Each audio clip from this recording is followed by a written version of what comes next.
Good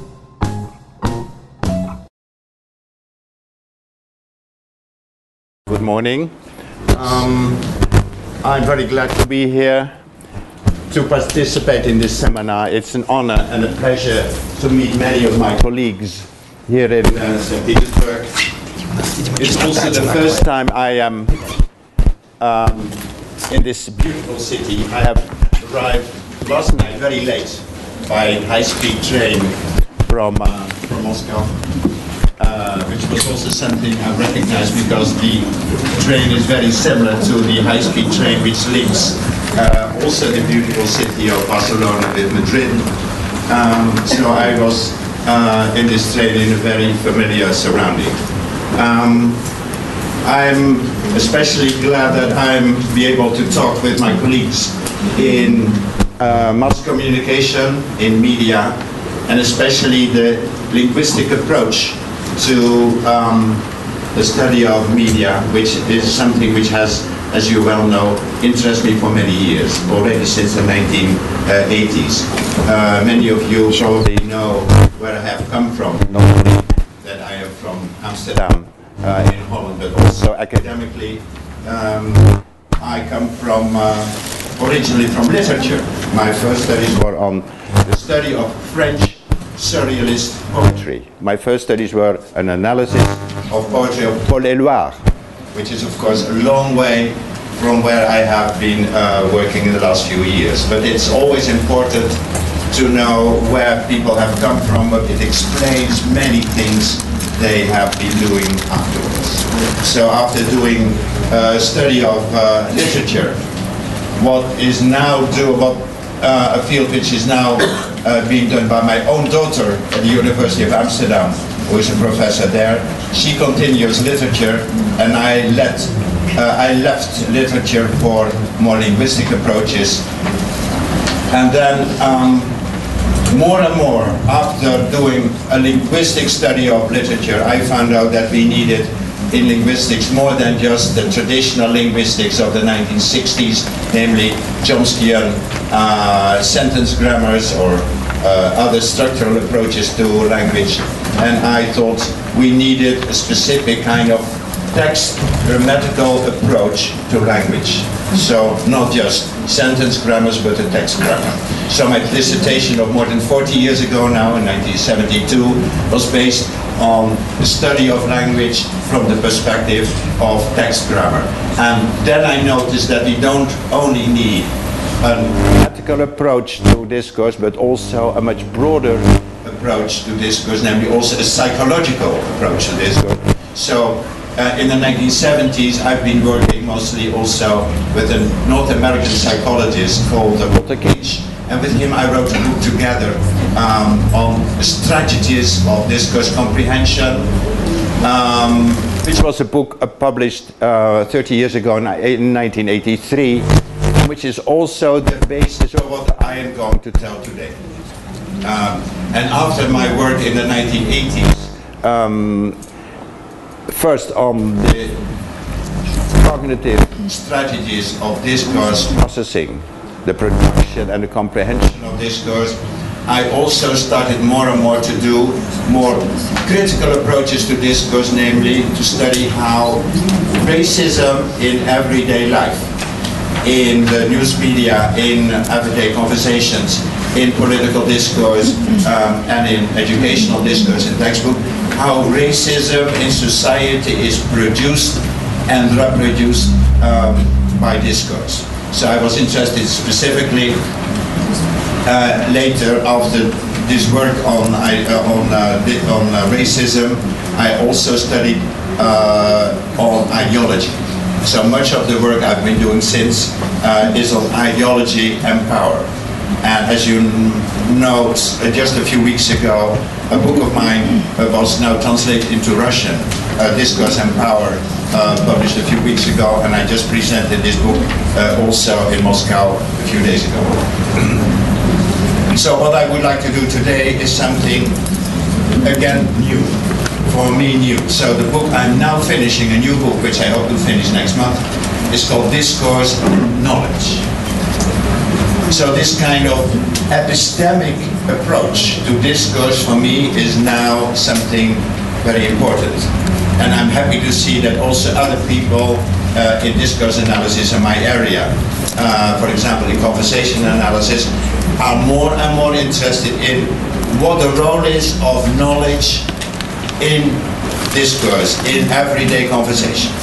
Now, if there is any field where this needs application, of course, it's the field of mass communication, media studies, and media analysis. So if we talk here now today on the study of mass communication within the field of speech communication, I would say more generally, not just in speech communication, but generally, discourse studies is a huge field in many, many disciplines, and the study of media discourse is, of course, one area of this field. Now, what I would like to do is to present this new work on discourse and knowledge and apply it to the study of news. That's what I would like to do. So, let me begin. I'm sorry, I'm going to move, but I cannot still say, and also people there should sometimes see me. So I'm going to move around. So I'm sorry for the camera, but I cannot just stand still. I cannot sit down. I have to move around constantly. Now, let me briefly summarize first the content of the new book, which is on discourse and knowledge, and then start to apply it to the study of news. Okay, so this book, Discourse and Knowledge, which I hope to publish next year in Britain in Cambridge University Press, is a multidisciplinary approach to discourse and knowledge. So it is not just linguistics, it has many disciplines. So the first major discipline relevant for the study of knowledge is, of course, philosophy, epistemology, and many of you know this area, which is already more than 2,000 years old. But let me just summarize briefly, because this is not about the new book, but it's about the application of this new study in the study of news. So the first fundamental is, what is knowledge in the first place? What is knowledge? Now, the classical definition, can you give me in the back? I don't think this works. Does it work?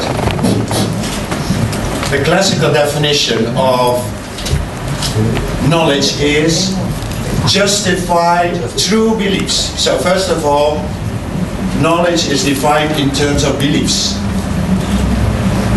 And these beliefs are not just any beliefs, but also ideology, opinions, attitudes are also beliefs. So we have to distinguish between beliefs like ideology or attitudes, for example, about immigration or about abortion or about homosexual marriage and so on. They are also beliefs. But knowledge is a different kind of belief. So the philosophers have established since many years that they must be justified. They're not just arbitrary beliefs, not personal opinions. They must be somehow justified. So they are justified by various criteria. And the criteria you also use in everyday life, not only in philosophy or other sciences. So there are three criteria which are fundamental to establish when beliefs are true, when are true beliefs. So first of all, it is direct observation. You know something because you have seen it, because you have heard it, because you have felt it, you have experienced it. So that's the first thing. It's the empirical basis of knowledge. It's an everyday experience. In science, of course, not just looking, but you have machines, telescopes, microscopes to observe things. So, but it is a version of observation. So observation, experience, perception is the basic first criterion of why people know things. One. Second, and that's relevant for us, you know something because someone told you that, or because you have seen it on television, or because you have read it in the newspaper, or you have seen it on the internet. So we say, I know because it was on the news yesterday. So in everyday life, or in science, where you of course also use references, you say, so-and-so is true because this and this scholar wrote that. All right, so the second source of knowledge, the second basis of knowledge is discourse, text and talk. That's very important for us discourse analysts. And I say that because in epistemology, there's much more interest in the role of observation and perception as a base of knowledge than in terms of discourse. And actually, most of the epistemologists, they don't talk about discourse at all. They call it hearsay or testimony, like in court. So I would like to emphasize that for us and for most people, much, and in fact probably most of what you know in the world, you know through discourse, not through everyday experience. That is, as a child, yes. So the first things you learn about the world are by perception and experience. But most of the things you know about the world, and most of the things outside of your personal experience, you know from text and talk, from discourse. So this is very important. And the third element of discourse, the first element of discourse, the third source and basis of knowledge is inference. So you know something because you can derive it from other knowledge you already have. So you have seen an article in a newspaper, or you have watched something, like for example, you have read about yesterday the terrorist attack in Boston.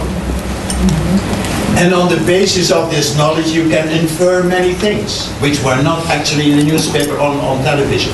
So inferences is the third major source of knowledge. Most of what you infer from the article in the newspaper or watching on television is something which is based on this kind of observation. Now this is what psychology, what philosophy, epistemology does. So, but it is different from the classical version, whereas the classical idea of knowledge is justified true beliefs.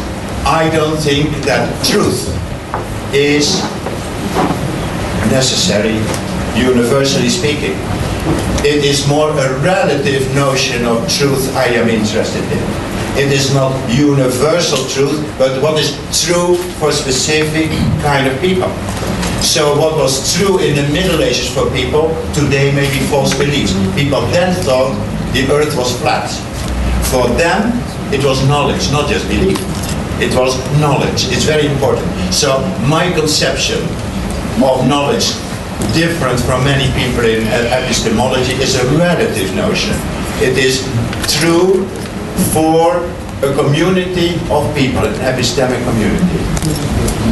So our more pragmatic approach, or more natural and naturalistic approach to knowledge is to speak about justified beliefs within an epistemic community according to the criteria of that epistemic community, which in science is different from everyday life, which in the Middle Ages was different from today. But crucial is not only what people think is true, but how it functions as knowledge. Now, typically, one of the things, and that is relevant for us, is that knowledge is presupposed in everyday discourse. Now this is one of the fundamental things which is relevant for the study of discourse, of knowledge in discourse. Then in psychology, very briefly, we now know since 30, 40 years that in order to produce and to understand discourse, you need lots of knowledge about the world. For example, a text is only coherent when people constantly activate knowledge about the world. For example, if you say a text is coherent from one sentence to the next, you not only need a relationship between one sentence and the next, like a meaning and another meaning. For example, relationships of generalization or specification. Much of the coherence of the text is not in the text itself, but it is in our perception of what happens in the world the text is about. It's not in the meaning of the text, but it's in the preference of the text. The philosophers call this the extension, not the intention of the text with an S. So we now know in psychology that a text is coherent when the people are able to construe a mental model of the situation the text is about. So understanding your reading, understanding a text, for example, about the terrorist attack in Boston means that you construe a mental model of the situation of that terrorist attack in Boston. So understanding a text means to construe a mental model of that particular event. So we now say that the text is coherent if you can construe a mental model of the text. That's very important. So this notion of mental model is central for many aspects which have to do with everyday life. And the interesting thing is also that when I say that knowledge is based on an experience of something, what is an experience? An experience is a mental model. So if you experience anything, for example, sitting here in this room is, for each of you, a mental model. All right? Reading a text in a newspaper is to construe a mental model what the text is about. So a mental model is the crucial notion of all our experience. It's very fundamental. And not only for one experience, but people generalize and abstract. So if you constantly read about terrorist attacks in the world, you not only have one personal ad hoc subjective mental model of this particular event with your personal emotions and your personal opinions of today, but you generalize. How do we know about terrorism in the world? Because you have experienced it personally. Most of us happily not. But we generalize from the mental models we have built on each of these experiences we have read about. So knowledge is not just a mental model, but our generic knowledge is based on a generalization of all these mental models. So we abstract, we generalize from our experiences. We construe what we call generic social cultural knowledge, which we can share with other people.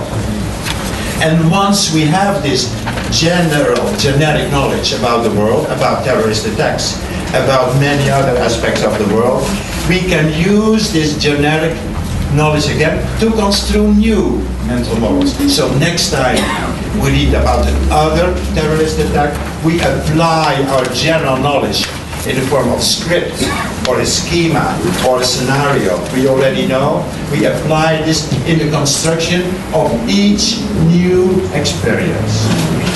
So each new experience has at least 2 or 3 sources. First, what you see and hear, plus all the applications of the inferences, etc., of the generic knowledge you have about terrorist attack. So next time, you don't even have to read that it was with a bomb, or that bombs can explode. You already know from your general knowledge about bombs and terrorist attacks that these can be used, for example, to frighten people.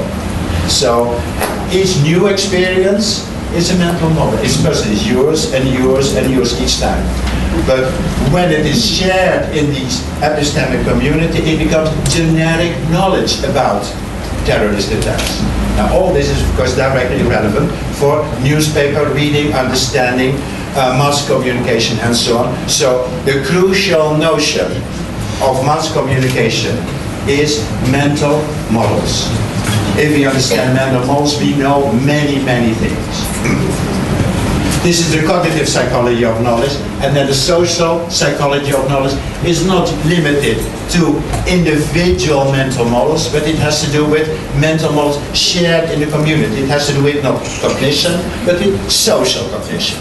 So knowledge is not just my personal cognition, my personal mental model, but it has to do essentially with the knowledge we share in a community. So a notion like epistemic community is especially also a social psychological community. And in a social psychological approach, we, for example, distinguish between knowledge and ideologies. So ideologies are also shared beliefs. They're also forms of social cognition, but somehow we want to distinguish between the shared beliefs we all call knowledge, and which are not doubted, they are presupposed, taken for granted in everyday life, on the one hand, and the ideologies of some people in our community we call racists. or anti-feminists, or anti-racists. It doesn't matter whether they're positive or negative ideologies. They are only shared beliefs, fundamentally shared beliefs of a group within our community. So on one hand, we're feminists and anti-feminists, socialists and anti-socialists, neoliberals and pacifists. We have many different ideologies within our epistemic community. And now very important, I wrote a book many years ago on ideology, 1998.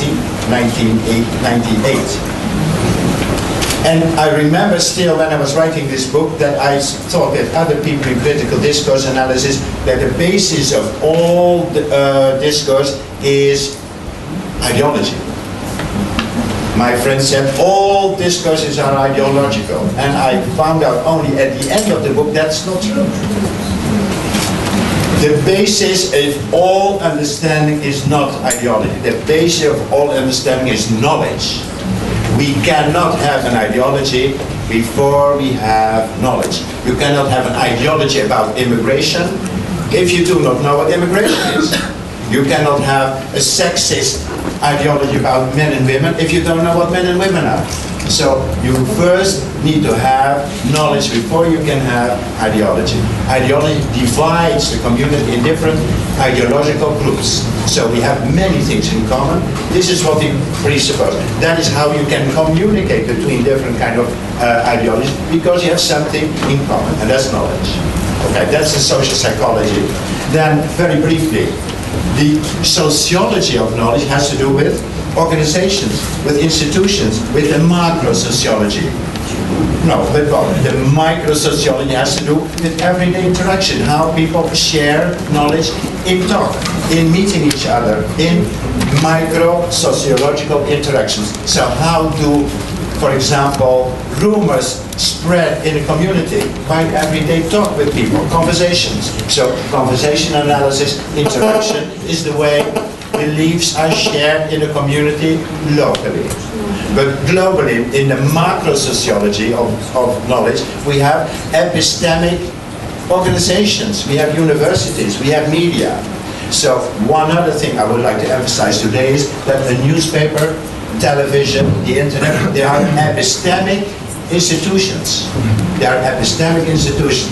Their main function, there are many functions, many, but the first function of communication in general between people, everyday conversation, everyday talk, but the main function of epistemic community is specifically to communicate knowledge, to tell things other people did not know yet. It's trivial, but it's extremely important that we emphasize that particular kind of function. So the sociology of knowledge has to do with epistemic institutions, with schools, with epistemic things like textbooks, with media, and so on. So today, my view of the mass media is especially have many functions. You can see them from a linguistic point of view, you can see them from a semiotic point of view, from an economic point of view, a social point of view, an anthropological point of view. There are many ways you can look at the media. Today I'm looking at the media from one major point, from discourse analysis, which is more general, and within discourse analysis, from the point of view of knowledge, namely how the media produce and reproduce knowledge. So that was anthropology, but also sociology has, anthropology also has an important thing to say, namely that these kind of epistemic communities and the different truth criteria vary across the world. So the criteria of knowledge here in St. Petersburg are different from some criteria of knowledge in a village in the Amazon, or in the heart of Africa, or maybe in Amsterdam. So each culture has its own epistemic community, so there is variation. What they call knowledge, we call superstition. And what we call knowledge, they call superstition. You know, so you have different ways of, variable ways of talking about epistemic beliefs. And then relevant for us too, because many of us are also linguists, that linguistic also since some time has paid attention to the notion of knowledge, for example, in terms of information. Namely, what information is old in a sentence or new in a sentence. So the distinction between topic and focus, or topic and comment, which is an old distinction in functional linguistics since many, many years in many countries. That is one of the manifestations of how information or discourse is distributed in discourse. So the first part of sentences is typically something people already know. President Obama, one person we already know, decided today that so-and-so. And then comes the new information. So even in the structure of sentences, we have an old part of knowledge and a new part. And not only in the sentence, but in the whole text. We also have in linguistics notions like evidentials. Evidentials is how you show in the discourse what information is, where the information comes from, where you get the knowledge from. So in many languages, especially indigenous language, you show that you know because you saw it. You saw in the verb morphology. You just don't say Peter is coming, but in the verb coming, in some languages, you show that you know that he's coming because you saw him coming. In other languages, you will say that you heard that he was coming.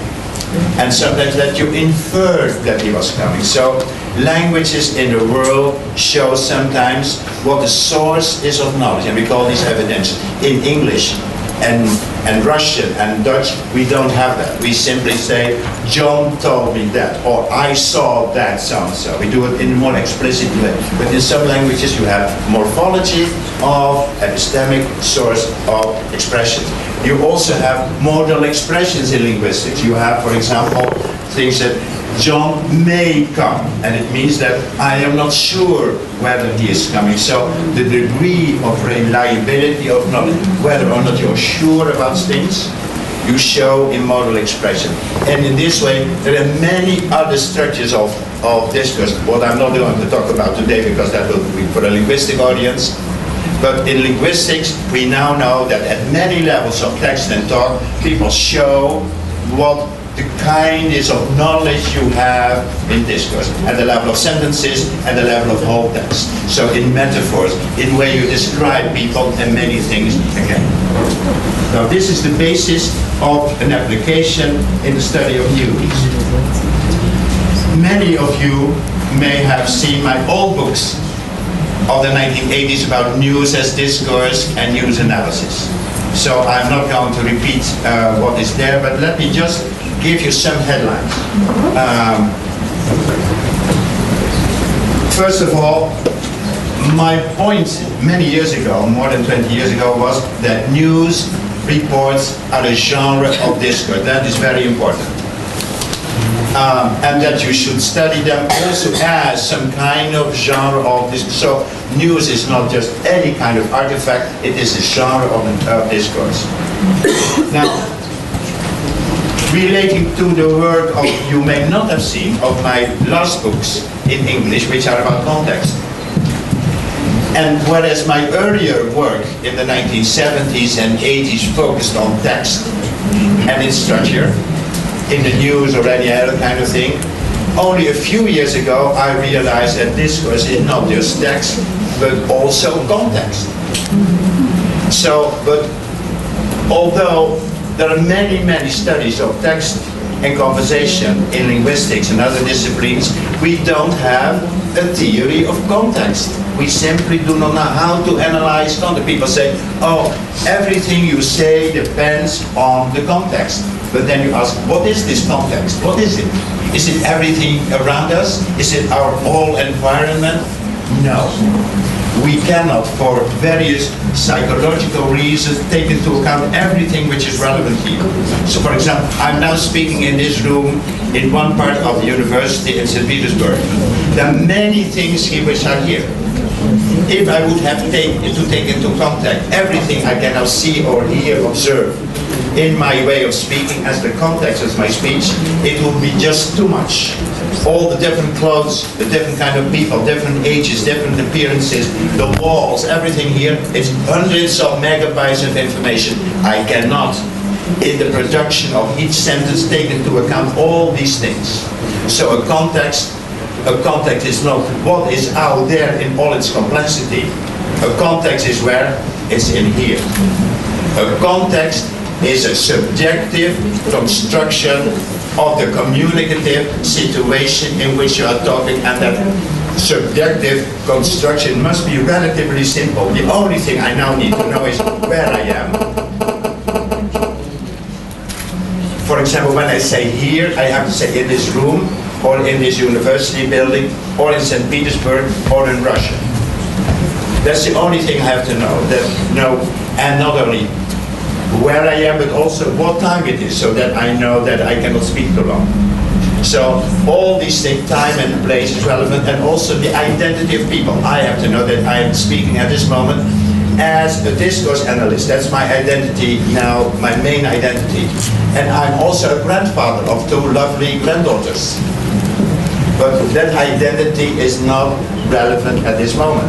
So identities are not anything you have, but it's just one which is relevant. And I'm now speaking to you as researchers in mass communication and other fields in different countries. And this is the only identity I now need you to have for me. So I reduce the complexity of the social world, of the community world, to some basic fundamental categories. And these are the categories which are the context of what I say. So it is not the social, cultural reality of the communicative event. It is the way I construe the communicative situation in a mental model of the communicative situation. And that mental model of the communicative situation is what I call the context model. And what I do, and what the journalist tells the reader, is a function of the context model of the communicative situation of a journalist. So a news article is not just produced as such, it is produced under the control of the context model of a journalist. And a news article, each genre of media is a genre defined in terms of context models. It is what people, what their aims are, what their identities are, what kind of knowledge they have about the knowledge of other people. So crucial. And here's where the epistemics comes in again. The center of the context model is not just who is speaking to whom or writing for whom, and not just time and place. It is also some kind of knowledge device. It's a knowledge device, and the knowledge device is crucial.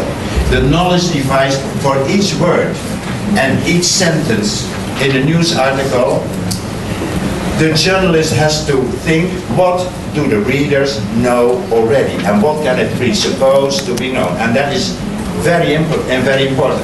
If a journalist thinks the readers may not yet know, they have to inform the readers. If they think the readers have maybe forgotten, they have to recall. They say, as we informed yesterday, and people have ways in everyday life, but also in the news, to recall all the information. So one of the fundamental aspects of the definition of news is that people are able to assume the knowledge of other people. And that's very fundamental. So within the context model we have about the situation, as I am this moment too, I am now constantly thinking, what do they know already?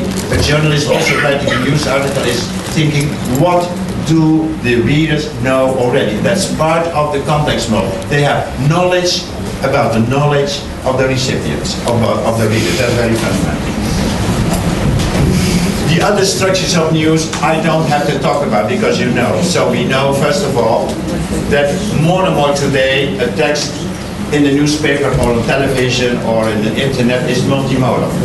Therefore we apply since many years semiotic analysis. So it's not just words, but it's images and many other things as well, maybe music. So first of all, a newspaper text is a multimodal text.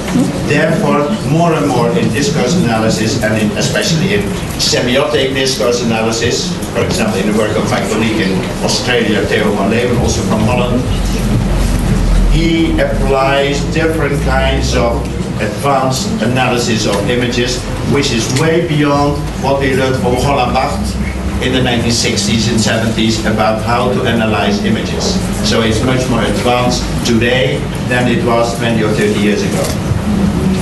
I am not going to talk about the grammatical structure of news because that's just applied linguistics. The only thing I may remember, I may recall for you is that news reports have some kind of conventional schematic structure. Everyone knows that we have headlines or leads and so on, and so we know that people have some kind of schematic structure and they apply it to the structure of news. Until what time?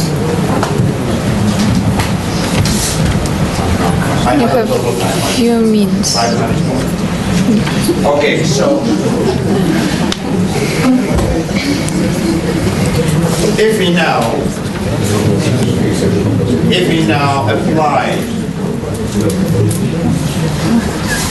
the analysis of knowledge in the structure of news,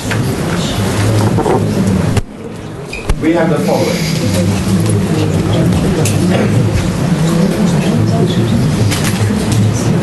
One, summarizing.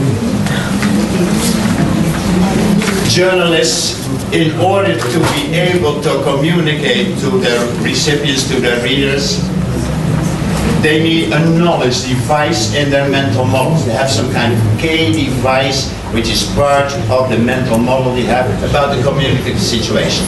That is how they manage their knowledge, the things they have to say and the things they have to presuppose in news. That's first. The second thing we have to ask is, if journalists communicate knowledge, what kind of knowledge is it? Is it generic, general knowledge about, for example, terrorism, or is it specific kinds of events? So the kind of knowledge journalists communicate in everyday life is some kind of specific knowledge about specific socio-historical events. It's not generic knowledge. Generic knowledge you find in a textbook and not in a news article. So a news article has a specific kind of knowledge which we call the kind of knowledge which you represent in mental models. It has to do with specific, unique events. And it is specific also, specific public events. A journalist cannot write a story about how yesterday he went to the movies with his wife, or she with her husband. So it is not personal events, but it is specific public events, like historical events, like, for example, the bomb attack in Boston. The next thing we need to know, summarizing, is that in order to do this particular kind of analysis, people need to have generic knowledge about the world, and not just generic knowledge about the world, but also specific kinds of norms and values, what is good and bad journalism. So we need to relate within social cognition a relationship between knowledge and specific kinds of norms and values about what is good and bad journalism.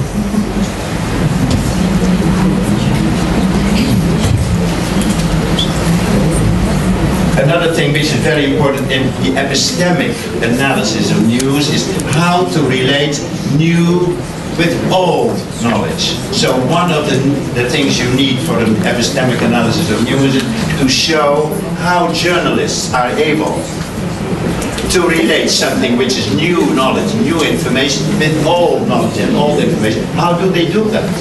How do they, in the text, somehow, at all the levels of discourse, within sentences and words, how do they relate this new information with old information? That's of course. So you have, for example, new objects, and new objects you typically have, for example, in a technology report, for example, say the new Samsung telephone, so they talk about new objects and the properties. People talk about new events, for example, in known countries. For example, a terrorist attack in Boston is a new event in a known country. Or people, for example, have new developments of specific processes. For example, when we talk about the economic situation in Spain today, it is a development is not a new thing because we of course already knew it. We have different aspects of that situation today. We sometimes also talk about new people. For example, you say President Putin just appointed a new Secretary of Commerce, and that person is so we have new people. And then of course you have new events of known people. For example, President Putin visited so-and-so country, for example Holland, so we have a known person in a new situation. So what I would like to show finally is that one of the things which are very important in the study of news is the following. That not only we study the explicit information in the news, but also the implicit. And what is this implicit information? If you say this information is implicit in the text and you cannot see it, what is it? It is again here.